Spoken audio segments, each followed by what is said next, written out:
a tractor is rotating the garden.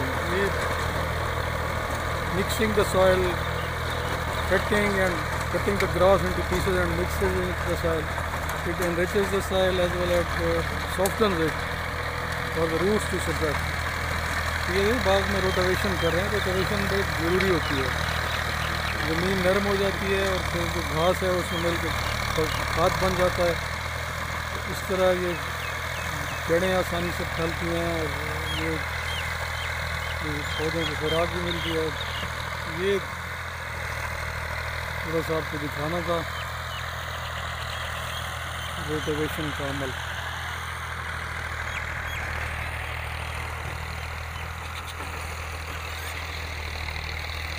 Thank you very much. Take care. Allah Hafiz.